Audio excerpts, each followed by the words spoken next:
Μια μεγάλη στιγμή έχει φτάσει για τη 10η ΕΣΟ.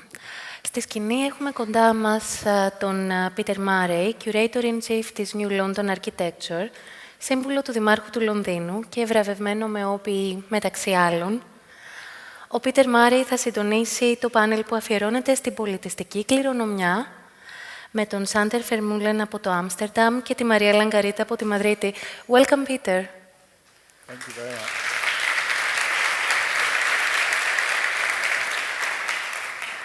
Και οι δύο προσκεκλημένοι μας έχουν κερδίσει το Ευρωπαϊκό Βραβείο Miss Φαντερό και οι δύο έχουν μεγάλη εμπειρία στην εργασία με το υπάρχον, στο οποίο δίνουν νέα ζωή, ορισμένες φορές ακολουθώντας αυστηρούς κανονισμούς για τη διατήρηση και την τοπική ταυτότητα, άλλες φορές αφήνοντας τους ανθρώπους να αποφασίσουν και να ολοκληρώσουν τη διαδικασία του μετασχηματισμού. Maria and Sander, also welcome in ESO. The stage is yours. Fine. Well, take the seat.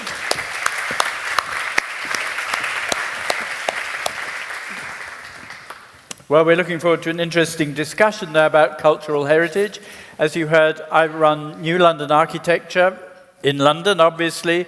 We are an architecture centre, and I wrote this charter so that it would be something which would drive our policies in order to help change the way that London works, policies that we create a greener, better, more equal city, and some of them may be slightly utopian, but they help to guide us in our conversations with government, with City Hall, to see how we can actually create better public spaces, better places for walking and cycling, a healthier city.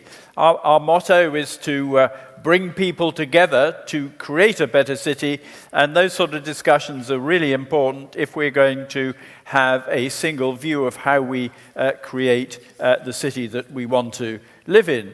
So we look at public space, we look at infrastructure, we look at buildings, but we also look at how people interact with buildings.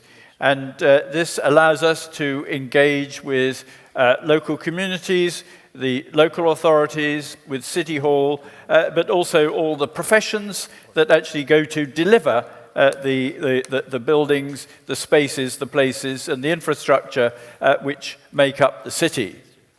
So today we're going to be talking about the culture and buildings, and one of the aspects of the development of London, which has now been accepted within the London Plan, is how we look at greater retrofit, reuse of buildings, and that, I think, will form quite a lot of our discussion we're going to have in a moment. So it gives me great pleasure to begin my conversation with Zander and Maria, and I'll come and sit down and tell you a little bit about what we're going to talk about. So, Zander is from XVW Architects, and he, of course, won the Mies van der Rohe Prize in 2017. And it was very interesting reading about the reasons why he won the prize. I mean, it's architecture from the bottom up, I think you describe on your website, is what you do. But also the Kleiberg housing scheme, which actually allowed people to regenerate their own apartments within a much larger, huge modernist development, which for most cities, I think they just knock them down when they're like that, but this is a really interesting way of reusing buildings. And then Maria, she had a special mention in 2013 in the prize, and that was for the Red Bull Music Academy in Madrid, and that was a sort of temporary habitat, sheds and planting in a building inside an industrial complex. And I thought these two schemes actually had quite a lot in common in the way that we reuse buildings and look at buildings, and how they change and they can be altered for different conditions. And that's something which now I think we have to really look at very seriously in a world of retrofit, climate change, and the circular economy. So, Zander, perhaps I can start with you, and you can have your 2 minutes, or I might let you have a few more, introducing yourself and the ideas behind that project. Thanks, Peter. Yes, I'm started my professional, my own office in 2010, in the middle of the economic crisis at the time, which made everything stop in the commercial project development world, and actually everything stopped in the construction industry. And this turned out to be a perfect moment to experiment with a way of doing projects which was not possible in the, let's say, the normal conditions that was there before. And Kleiburg came on my path. It was by accident. There was not a really specific strategy or idea behind it. It just happened to come across my path. And it was a project which was never about the architecture, because the building was already there. The architecture was already there. It was always about kind of making use of this existing building to achieve something which to us had a really clear public goal, i.e. Offering affordable housing for a lot of people, which was also in the crisis at the time a really big problem. And reusing this block from the 1970s, it's 400 meters long, 11 stories high, by most people still called very ugly. And I'm not going into a kind of aesthetic appreciation of the building. I can only say that it works fantastically well in offering high quality housing for a relatively low price. And we wanted to kind of reclaim the quality of this project and show that the original ambitions of this project from the 70s actually were still valuable and meaningful in our current times. And I think this worked out quite amazingly, and that it was awarded with the Mies van der Rohe Award was an incredible surprise to us. Yeah, well, congratulations. And Maria, so your building did have some of those aspects of reuse and was more temporary use. Can you tell us more about that and your work? Okay, sure. We started a bit earlier in 2005, when the bubble was as big as it could be before explode. So there was a lot of competitions. Everybody was wanting to make like new buildings, new auditoriums, theaters, museums. So we started our practice by joining competitions about refurbishment of the existing. We won one in 2006 to refurbish an old sawmill that took us to refurbish the Matadero warehouse that we was talking, and we were granted with the Mies mentioned. And first we were building our thinking around the issue. We understood buildings and architecture as like the perfect design, not time ship machine. It can travel. Architecture can travel through time. Here in Athens, it's quite obvious. It can travel through time, it carry many things inside. When you have, as an architect, the opportunity to intervene in an existing building, and for real, what you're doing is like having the building in your workshop, fix something, take out something, put inside something new, and then send the ship back to this time travel. So where we saw at that time on the slaughterhouse, because Matadero is an old slaughterhouse, municipal slaughterhouse. It was working until the 80s, and then it was transformed into a cultural space. And the other building was an old sawmill from the beginning of the 20th century, and it was going to be transformed in a creation center.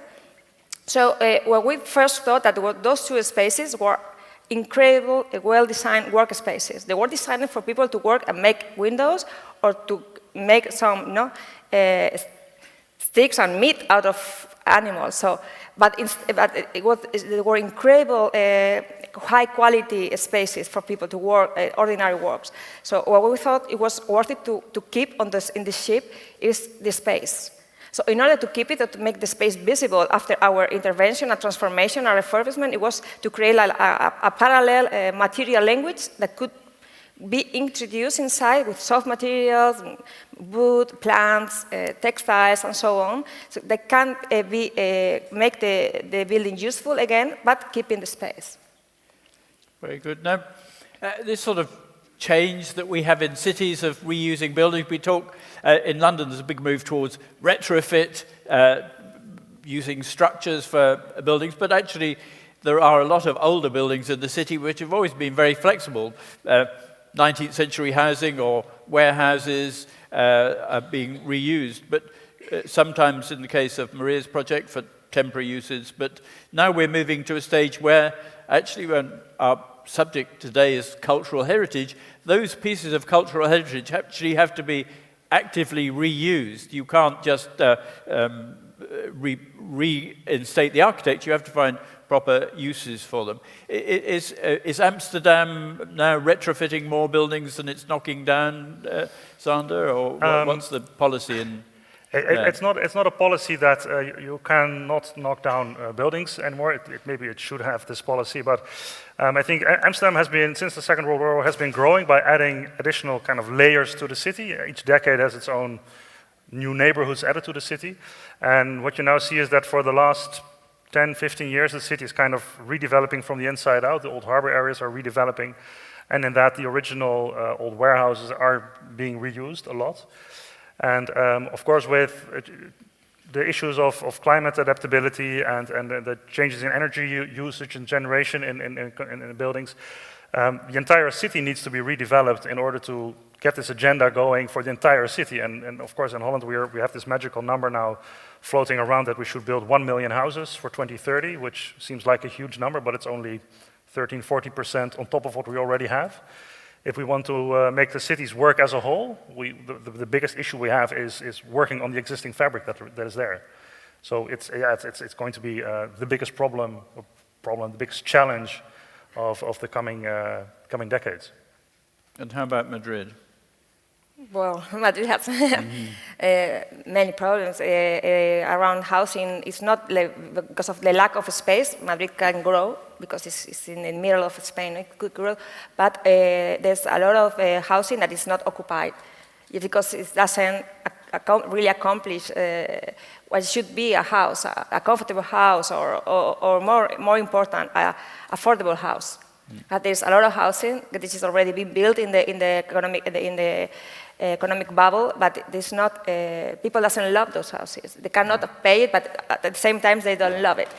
And there's something very important in architecture that every time we create a new intervention, a new building, whatever, all the energy that is used to make it get invested in the building, it get like stuck in the building and preserved. But if people doesn't love it enough, this energy could easily be degraded.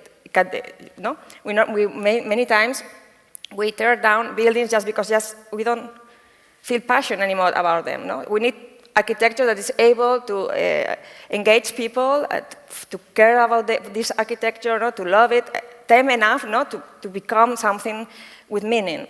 So I think what we have now is at least in the dealing, is too expensive, but at the same time, it's a lack of enthusiasm.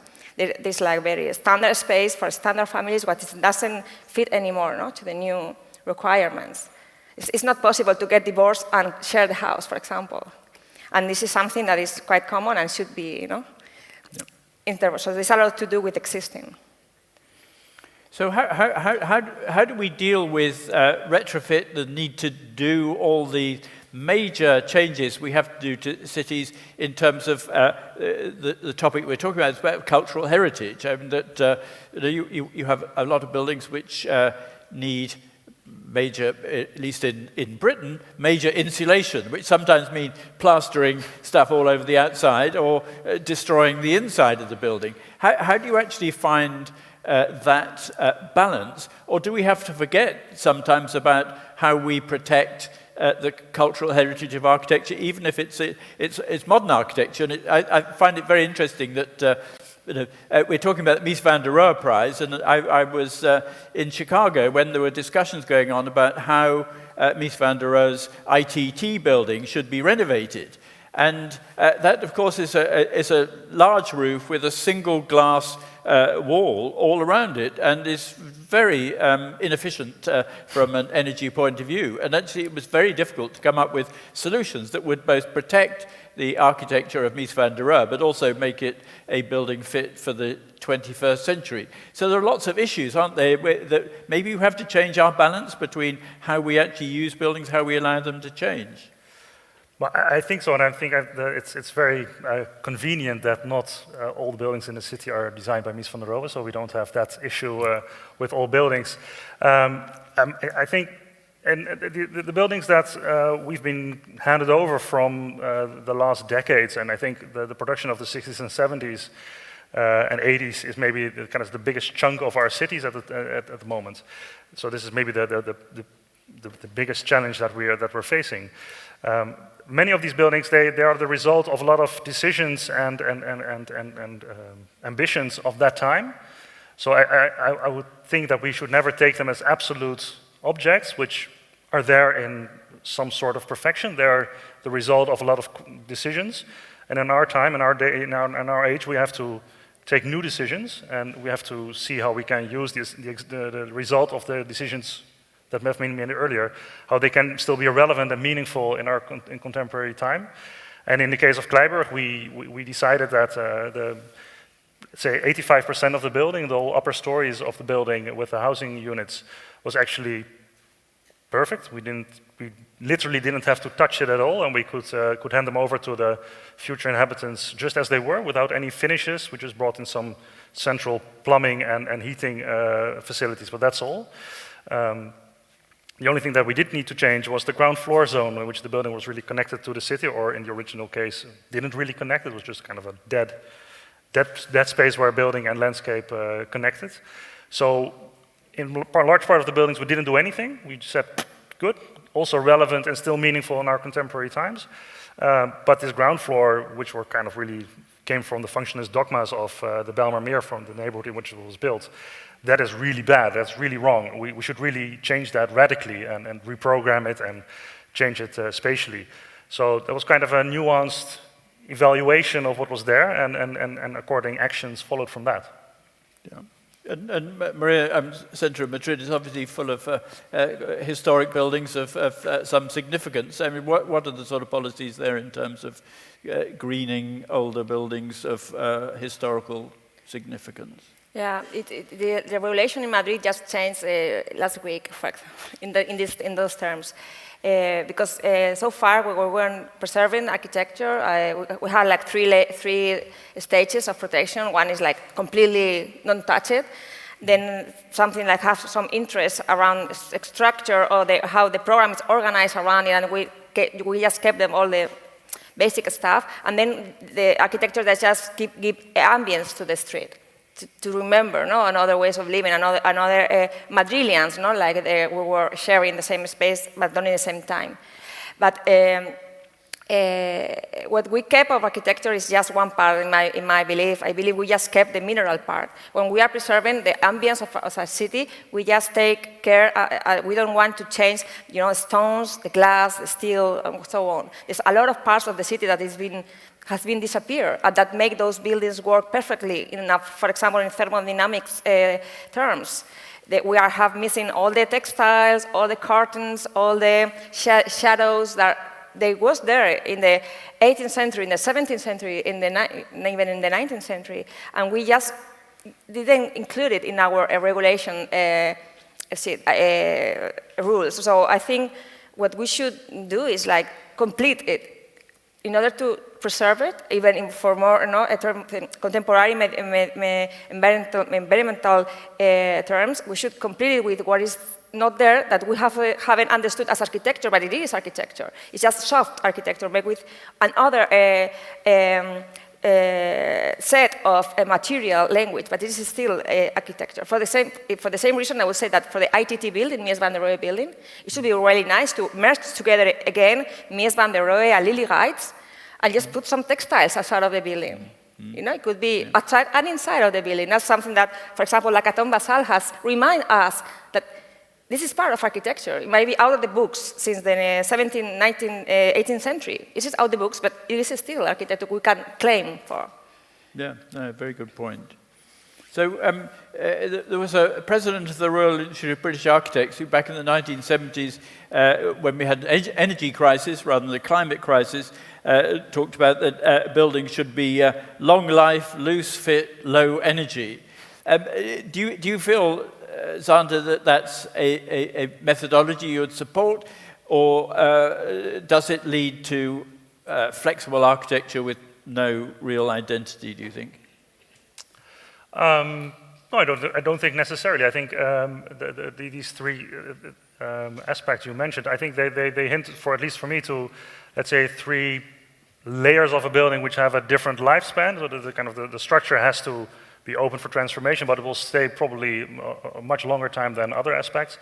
Energy systems, especially the technological part of that, they can change every 10, 15 years. So it makes sense to have these systems flexible and adaptable within time.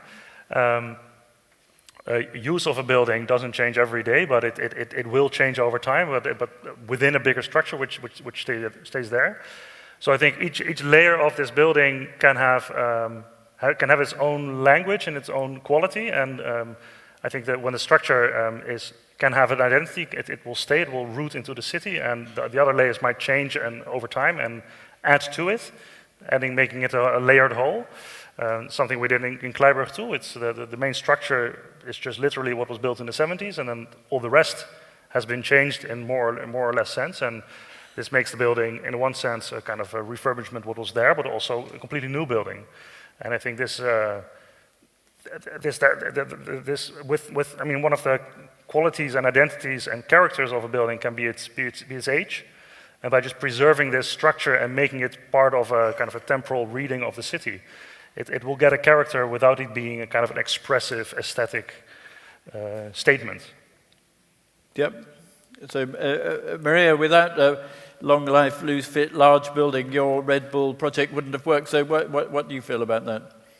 Well, for example, when I was talking about making buildings that can get people getting in love about them, Red Bull Music Academy was a temporary project that is in the way to become permanent, no? Because people love it so much. So you can make people love people, you can keep the energy that was invested there. No? So, which is, for us, it was like the veiled objective, no? of the project.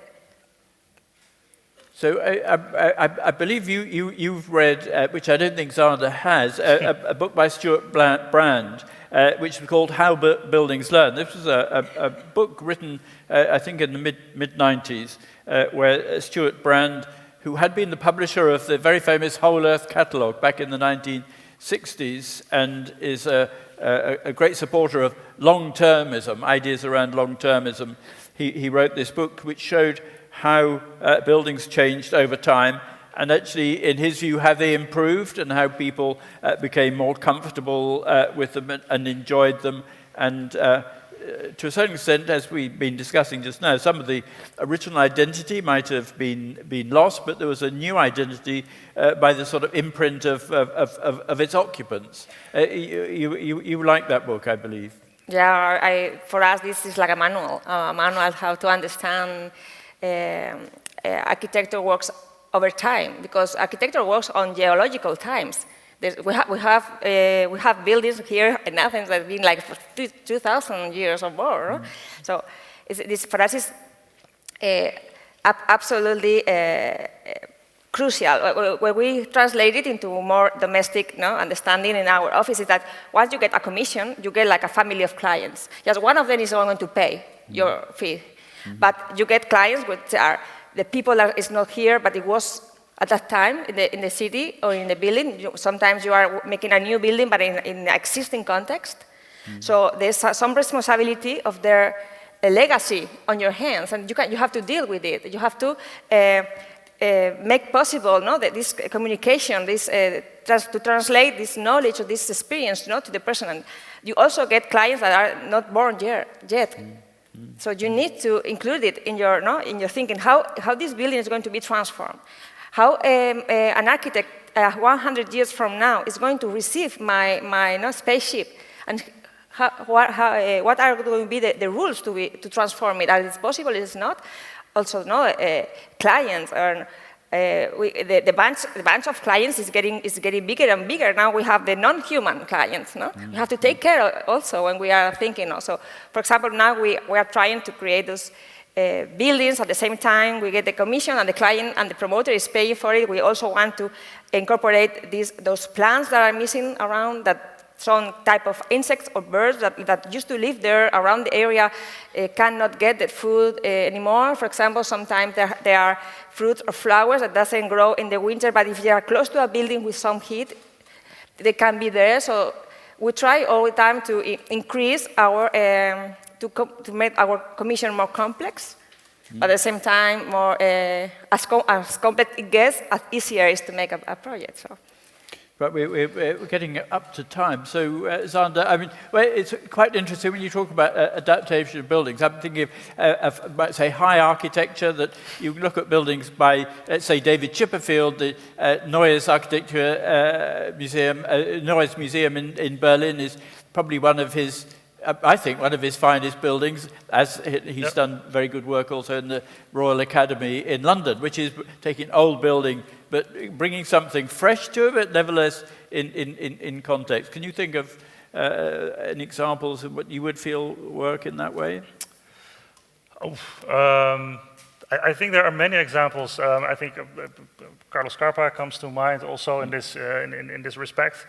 I think a lot of these projects they are kind of modest in their role. They seem to acknowledge the fact that they are kind of a passerby in a longer history, which has been going on for a long time and will continue for a much longer time. And your intervention is just a small moment in time in a much longer process. And I think this modesty to just let's do only what's relevant and necessary at this moment, and just leave as much open for the future to be continued on that one. I think that's and I think that's really nice. A small moment in time in a much longer process. That's a really nice quote for us to end on. And thank you very much for both your comments. I think it is really fascinating how our attitudes to newness and buildings have changed, and how many things will be forced upon us by our need to address climate change to create more sustainable buildings, and buildings that allow architects the freedom to amend them to suit the changing needs of society. Thank you all very much. Thank you. Thank you. Thank you for joining us.